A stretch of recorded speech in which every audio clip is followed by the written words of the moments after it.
Today on CityCast Denver. We're taking some time off as the year wraps up, but we didn't want to leave you hanging. So we're replaying some of our favorite episodes of the year and bestowing some well-deserved superlatives. Our pick for the person who is most likely to get stuck in the gum tree is comedian Hallie Haglund. We had Hallie on the show back in May to debate old Elitches versus new Elitches and the prospect of a new Elitches. I still miss the gum tree at old Elitches. We'll be back in the new year with fresh episodes. Today is Tuesday, December 28th, 2021. I'm Bree Davies, and this is CityCast Denver.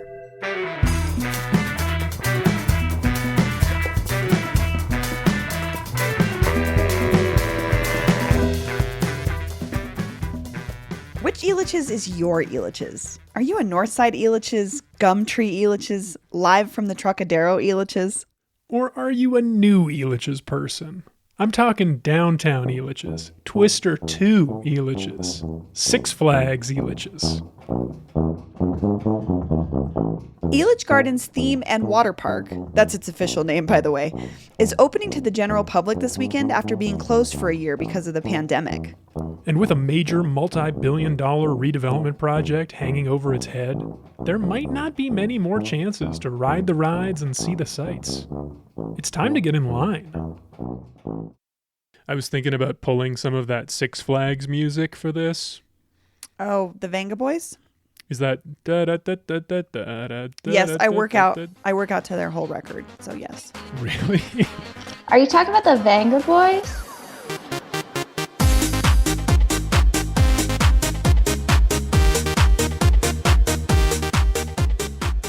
Hallie Haglund grew up going to old Elitches. Since then, she's moved to Hollywood and just, won 3 Emmys for her work on The Daily Show with Trevor Noah. No big deal. Well, let's get started. We're talking old Elitches, new Elitches, all the Elitches. Hallie, we got to start with you. What's your relationship with Elitch Gardens? A fan. Always a lifetime fan. I grew up going to Elitch's, the North Denver location. I haven't had a ton of experience with the downtown one. Okay. But yeah, it looms large in my childhood, going with my family, going with my friends from my neighborhood, the log ride, the gum tree, the whole 9 yards. Yeah. The gum tree. I've been reading about that online. What is that? Because that does not conjure an image in my mind.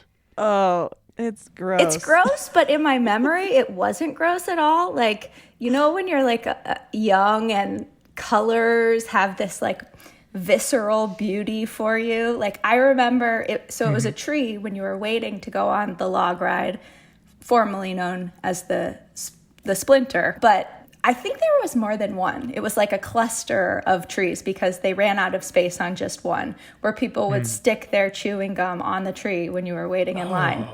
And I just remember not being disgusted at all, but thinking it was like a thing of beauty as I marveled at it. I remember it as sort of this existential threat that standing in line, someone would push you into it if you weren't careful. There was a guardrail between you and the gum tree, but it was still like that. Like, if I push you hard enough, you might get your hair stuck in the gum tree. But I do like this image, Hallie, of it being really pretty because gum comes in many colors. So it was like a rainbow of people's gum. DNA just stick into the tree. That's disgusting, by the way. I think for those of us who maybe didn't see that, that's wow, what a gross idea. Bree, how about you? Do you remember? You must have gone to old Elitches, right, growing up here? Yeah, and I love that you mentioned that the log ride was called the Splinter, Hallie, because I forgot. It was just colloquially called the log ride forever, but it was also I think it's a lot of our most vivid memories because it was such a specific ride to Elitches. It's my favorite ride, but basically it's themed around a sawmill. So there's all these weird scenes of mannequins working in the sawmill. And it had this sort of aftermarket Disney vibe about it to me.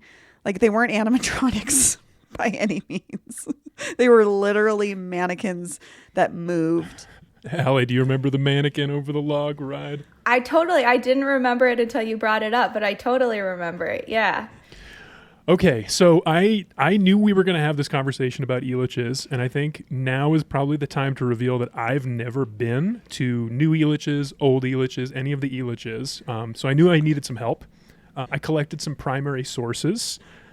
Oh, So, Paul. Exandra, you want to cue up our first clip? This one's a blast from the past. My father knew Mr. Elitch pretty well, and one day Mr. Elitch said that he was starting a garden, sort of an amusement garden out in North Denver, or Northwest Denver, and we ought to come out. So we went out one Saturday with a picnic lunch. All I had then was this with beautiful trees and a bear pit and a merry-go-round, which is all that there was at that time. But as everybody knows, it's kept on growing. All right, so that was Laura Besser, an oral history interview recorded in 1958. She was born in 1878. So I think she was there like when it was just built. It was like brand new, maybe a decade old.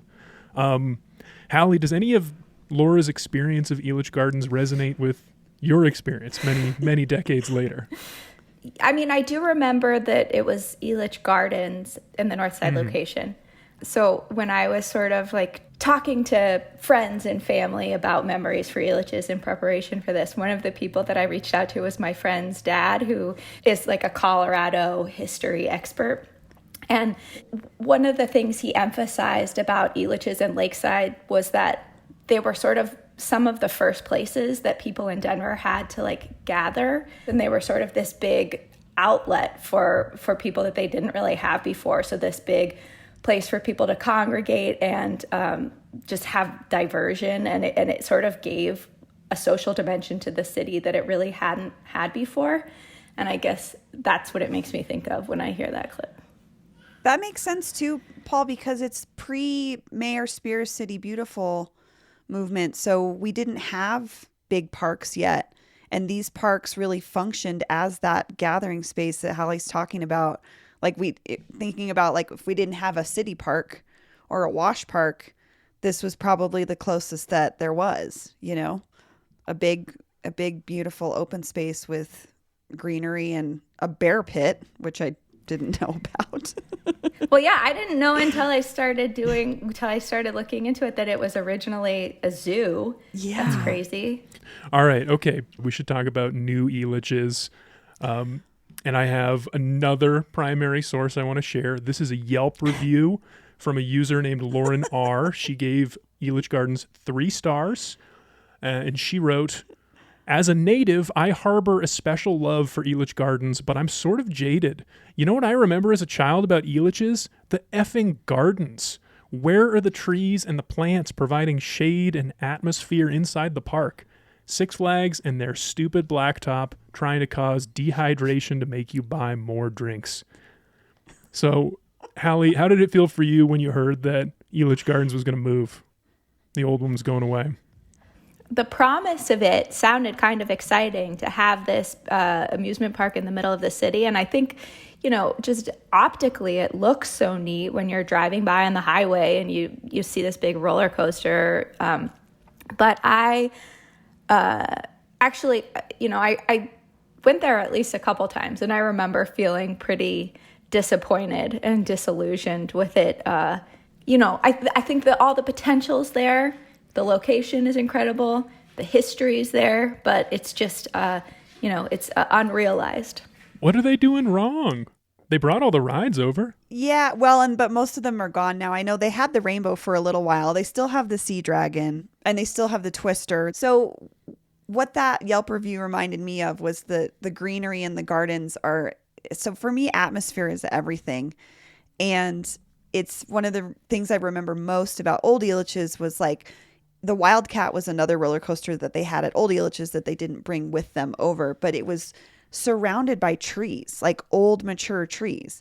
And you can't bring that with you when you create a whole new development. And I think that's truly one of the things that was missing was it just hadn't grown yet. It was really all asphalt and and it was hot and it felt more corporate. And, then the Six Flags element came in, and like Hallie was saying, there's this promise. And when you're a kid, it's awesome. Your city's getting a Six Flags. Like, yes, this is awesome.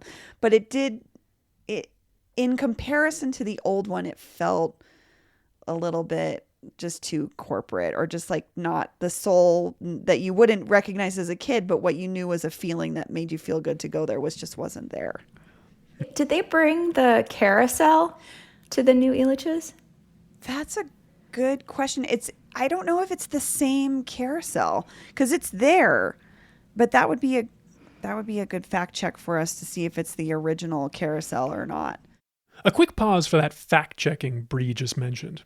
After the interview, we did some sleuthing, and according to the historical timeline on Elitch's website, the original carousel, built in 1928, does in fact still operate at the park today. And a fun fact, it took the Philadelphia Toboggan Company 3 years to carve it by hand. Okay, let's get back to the conversation. It takes time for a place to have character, and part of that time involves things actually growing at a place, and felt like it, succumbed to the man. There's not enough gum on these trees. Yeah, I saw no trees, I saw no gum, I saw no attempt at gum anywhere. That would have been so funny if they tried to move the gum tree, all the gross old gum from years and years. That would be so cool if they had brought part of it and just like encased it. If there was a hall of fame, a memory lane for old Elitches, that would definitely need to be an artifact in there. This episode is brought to you by Choir League. Choir League presents Sing and Shout, an unforgettable afternoon celebrating the powerful legacy of African American spirituals, the foundation of all American music. On Sunday, May 4th at 3:30 p.m., join Lonnie Norwood, gospel singer and teacher from the South Side of Chicago, for a workshop and performance with Choir League. Lonnie will guide folks through this powerful American art form, where it came from, and how it informed American music that came after it. You can buy tickets now on Eventbrite and enjoy the show with Lonnie, but you can also join Choir League. The group meets weekly for practice at local breweries and distilleries. Singers can sign up for 6 to 8 week sessions, and there's always a performance at the end of each cycle. There's no audition to join and no experience necessary. Tickets for the May 4th show with Lonnie Norwood are on sale now at Eventbrite. Just check the link in our show notes. For more information on the program and joining the choir, visit choirleague.com or email info@choirleague.com. All right, so Elitch's is opening this weekend, for a new season, and it's probably one of the last seasons they're going to be in operation, since there's this big development happening. They're planning parks and condos and big high-rises down there. It's going to be a whole new neighborhood. I actually saw a rendering yesterday, and they had the old carousel that you all were talking about. They had it enclosed in this big glass box, like it was in a museum. Weird. There's talk about relocating the park to somewhere else, but I don't know. Bree, what do you think? Is that going to happen? I mean, I highly doubt it. In a different time, amusement parks make sense, but in the current state of Denver real estate, the cost to operate a park on such a large piece of land, like square footage wise, I don't think amusement parks are big money makers. So unless they put it out, I don't know, somewhere in the middle of nowhere, I don't see it being anywhere close to Denver, the Denver metro area proper, if they're going to move it. I just think they're going to dismantle it and sell off the rides and develop the area. Not to be a huge bummer, but just thinking realistically about it. Hallie, let's say they do relocate again. What's the one thing that you'd hope they replicate from old Elitch's that would make you feel at home going to the new Elitch's?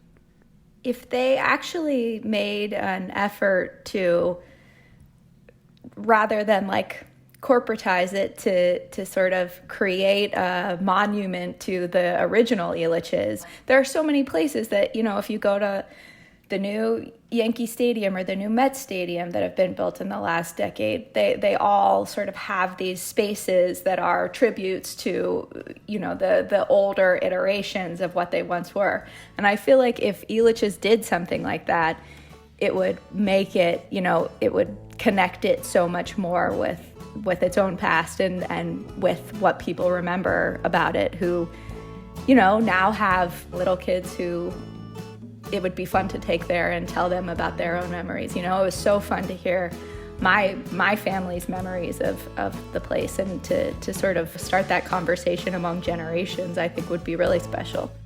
That was comedy writer Hallie Haglund reminiscing about Elitch's with me and my producer, Paul Caroli. By the way, we slandered New Elitch's a bit when we said there was no gum. Sources close to us say that's not true. There's a gum pile near the Mind Eraser right before you get on the roller coaster. I'm just too chicken to ride that one.